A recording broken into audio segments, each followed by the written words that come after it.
últimos anos, muitos fatos e acontecimentos e movimentos levaram à reflexão sobre possíveis perdas com relação aos direitos sociais. E desde março do ano de 2020, há sinais de que também esses reflexos continuaram ou até pioraram durante essa pandemia do coronavírus. E nós vamos saber agora, no Justiça Sem Fronteiras de hoje, o que tem mudado nesse novo cenário. Vamos então à nossa história de hoje. Eu converso agora com o presidente da Comissão Nacional de Direitos Sociais do Conselho Federal da OAB, da Ordem dos Advogados do Brasil, Antônio Fabrício Gonçalves. Fabrício, seja bem-vindo aqui ao Justiça Sem Fronteiras, meu amigo. Quanto tempo? Prazer, Celso, um prazer muito grande falar para o Justiça Sem Fronteiras, que já realmente extrapolou as fronteiras nesse ambiente virtual, falando para 7 plataformas digitais, e eu fico muito satisfeito, muito feliz de ser o convidado de hoje. Passaram tantas pessoas aqui que vieram discutir essas questões da justiça e hoje eu tenho a oportunidade de estar aqui. Quero deixar meu prefixo, que assim como você, a ligação nossa com a música é muito grande, eu quero deixar o seguinte prefixo. Essa música do Chico César, que entrou de roldão no Brasil, uma música de 2008, mas que passou a integrar as playlists, que é Deus nos proteja de mim, da maldade de gente boa e da bondade das pessoas ruins. E que assim sigamos. Assim sigamos, muito certo. Eu gostaria de apresentar ainda um pouco melhor o nosso convidado de hoje. Ele é advogado trabalhista desde 1993, professor de Direito do Trabalho da PUC de Minas desde 99, mestre em Direito do Trabalho, conselheiro federal da OAB Nacional, ex-presidente da OAB de Minas, 2016-2018, ex-presidente da Associação Brasileira dos Advogados Trabalhistas, ABRAT, de 2012 a 2014, e foi membro da delegação oficial do Brasil na OIT em 2014, e autor de diversas obras jurídicas, então tem um conhecimento muito grande. Quando a gente fala de direitos sociais, de questões humanitárias, nós estamos falando com uma pessoa certa, que é Fabrício, que tem todo um estudo nessa área e é muito importante. E logo nessa jornada dos direitos sociais, que é advogado trabalhista militante, né, Fabrício, com relação a essas questões de trabalho, de relações de trabalho, você acredita que lá depois das reformas trabalhistas, enfim, chega uma pandemia. Qual é a sua avaliação com relação a isso? Precarizou ainda mais? Qual é a sua avaliação nesse sentido? Celso, com a pandemia. Vamos só fazer um recorte, claro, e criar um cenário de contextualização um pouquinho antes, entre a reforma e a pandemia.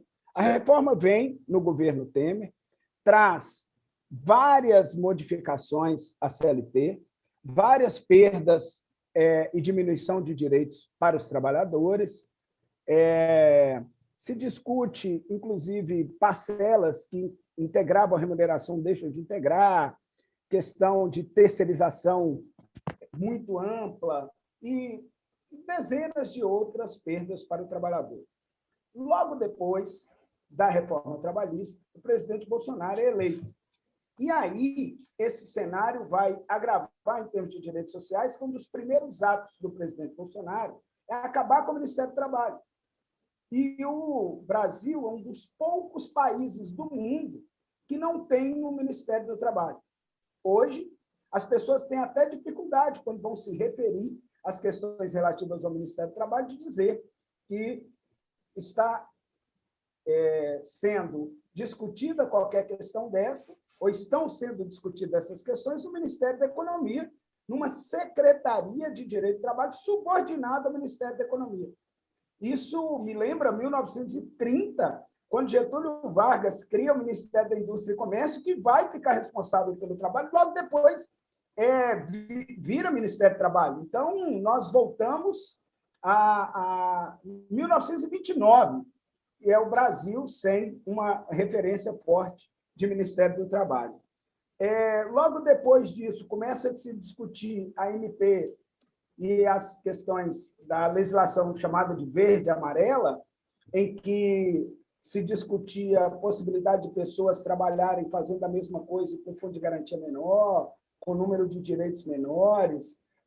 Ainda na MP da Liberdade Econômica, nós tivemos algumas perdas, como a carteira passou a ser digital, o ponto passou a ser não mais a marcação de um ponto como se conhece. Então, vai progressivamente acontecendo um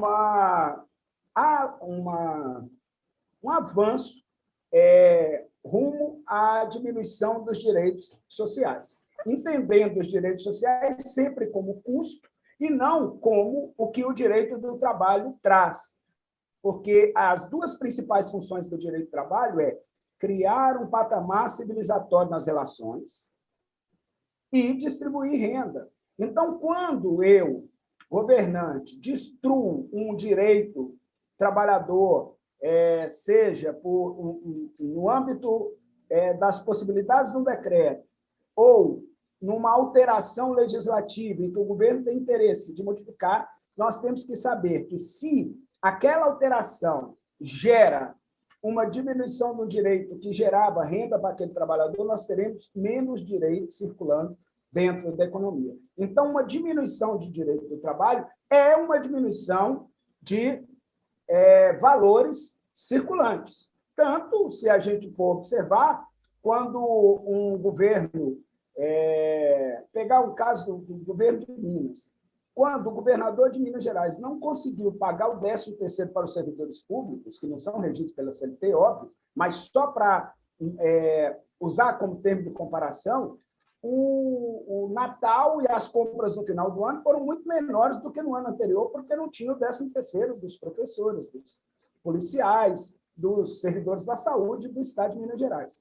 Então, temos que pensar muito nisso quando se fala em diminuição de direitos trabalhistas. Eu estou falando na consequente diminuição de valores circulantes, de diminuição da economia, de diminuição da movimentação. Para pegar um outro exemplo, quando, no terceiro governo Menem, que ele flexibiliza a legislação na Argentina, há uma diminuição e um empobrecimento muito grande da população. É quando vários argentinos que moravam nas suas casas entregaram, foram morar nas ruas, e começa um novo quadro na cidade de Buenos Aires, na capital de Buenos Aires, que não se conhecia.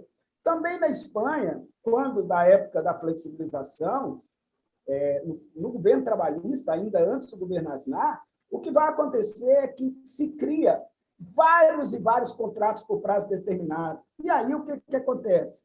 Ninguém vende um bem de várias parcelas, de 24 parcelas para quem tem um contrato de 3 meses, de 4 meses. Então, houve uma paralisação da economia e o governo Aznar, que era um governo bem conservador, veio com alterações exatamente nos direitos trabalhistas para que a economia voltasse a caminhar. Então, temos que ter muita consciência e muito cuidado quando falamos em que, diminuindo direitos trabalhistas, nós teremos o maior número de emprego, porque nós podemos não ter o maior número de emprego, porque não é matemática essa conta, e, com certeza, teremos o menor número de meios circulantes de dinheiro e a economia pagará um preço por isso.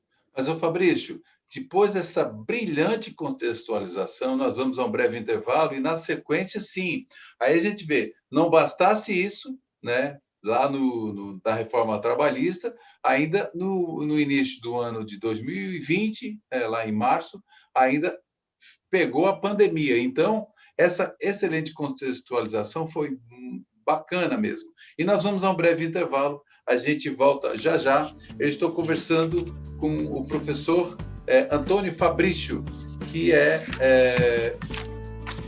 conselheiro federal da Ordem dos Advogados do Brasil, e a gente volta já já, porque tem muita conversa por aqui ainda hoje.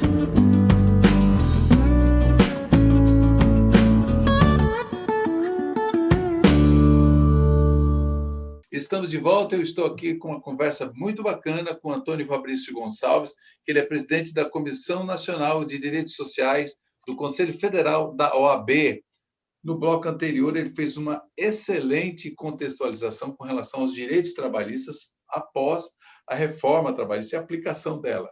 Eu gostaria, então, Fabrício, que você continuasse, inclusive aí, e sim, adentrando nessas outras questões que a gente falou, que é com o advento da pandemia desde 11 de março de 2020. Ok, Celso.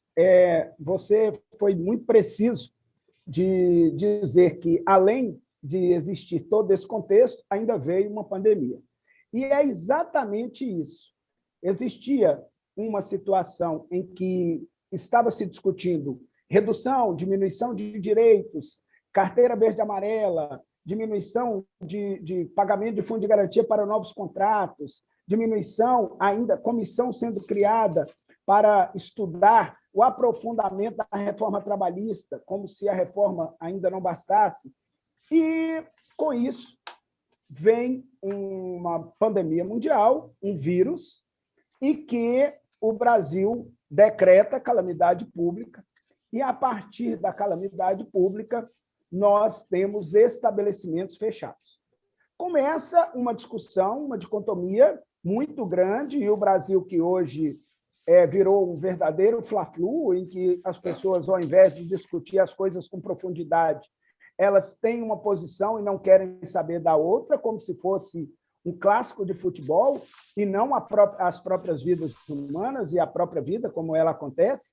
E aí deixou-se de lado a grande parte a discussão da ciência, a discussão da vida, e passou a discutir se iam morrer mais CPFs ou CNPJs, se iam fechar mais empresas ou se iam morrer mais pessoas físicas.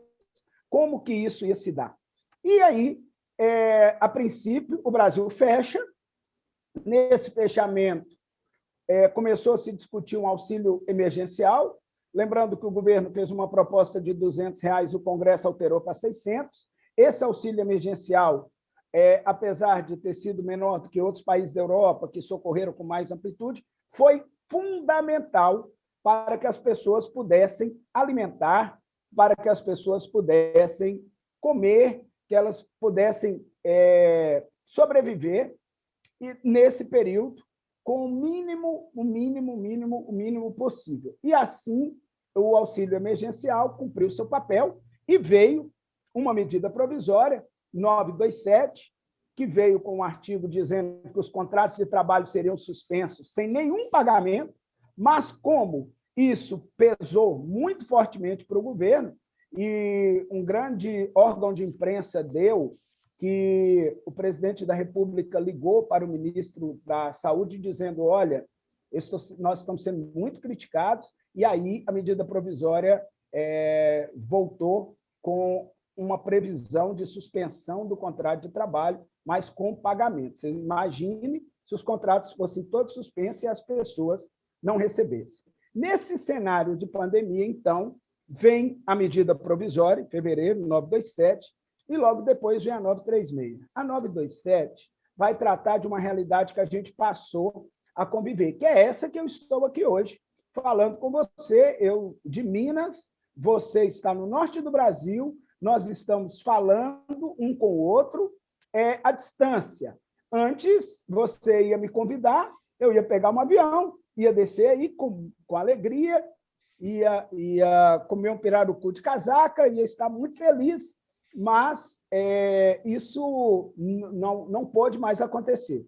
E o trabalho devia continuar, e tinha que continuar. E aí foi se criando alternativas, dentre elas o home office.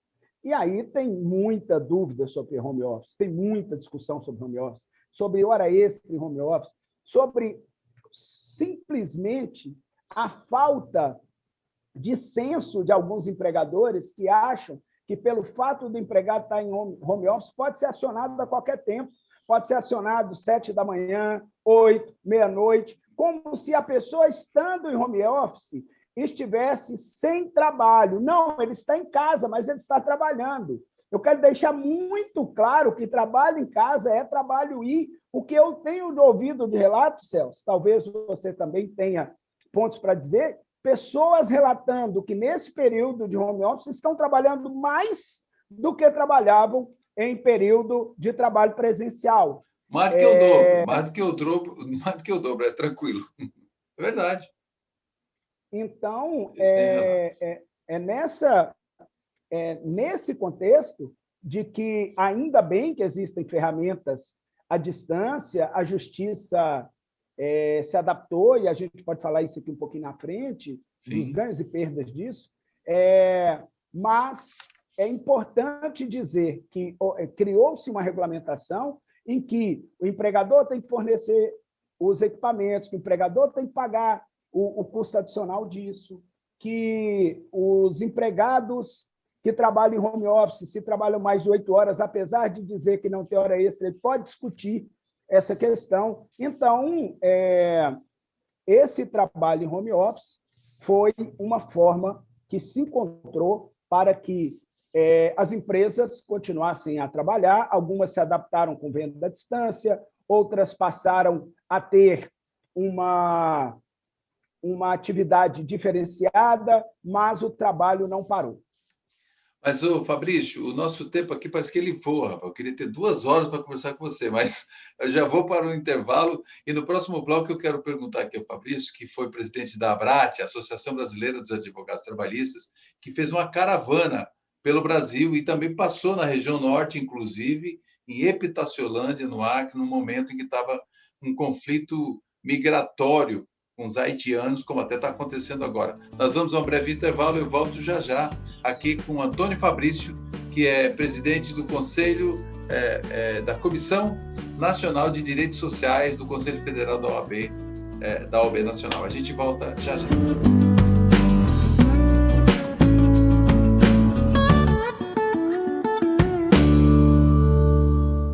Estamos de volta para o último bloco. Eu estou conversando com Antônio Fabrício, que é presidente da Comissão Nacional de Direitos Sociais do Conselho Federal da Ordem dos Advogados do Brasil.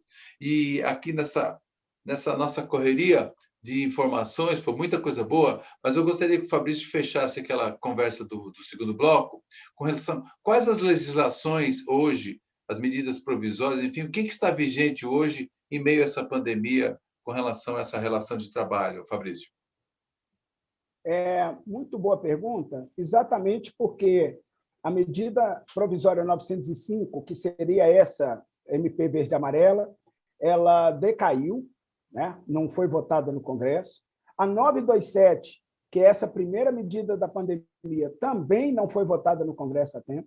E a 936, que se transformou na Lei 14.020 de 2020. Então, hoje, a lei que regula suspensão de contrato de trabalho, pagamento complementar, que regula curso para suspender o contrato de trabalho, e esses cursos agora, segundo essa legislação, tem que ser à distância, nesse formato que estamos aqui.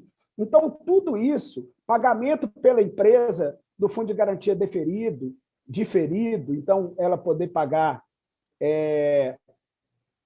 em prazos diferentes, tudo isso que tanto a preservação da empresa quanto a suspensão dos contratos de trabalho para o empregado estão regidos por essa lei 14.020, que é a legislação que está em vigor. Não sem antes, eu não posso concluir dizendo que tanto a caducidade dessas medidas provisórias quanto alguns avanços na 936, que resultou na 14.020, foi devido a pressões da sociedade civil, da Comissão Nacional de Direitos Sociais da OAB, pressão das associações como a ANAMATRA, a ANPT, a ABRAT, centrais sindicais, isso tudo com reuniões do Congresso que nós pudemos participar, e aí com todo o respaldo do presidente Felipe Santa Cruz, que tem cumprido um papel intransigente na defesa dos direitos sociais, tudo isso foi levando a um aprimoramento dessa legislação, e é um pouco que a Comissão Nacional de Direitos Sociais, que lá no início pôde discutir a questão do Ministério do Trabalho e tal, agora o que acontece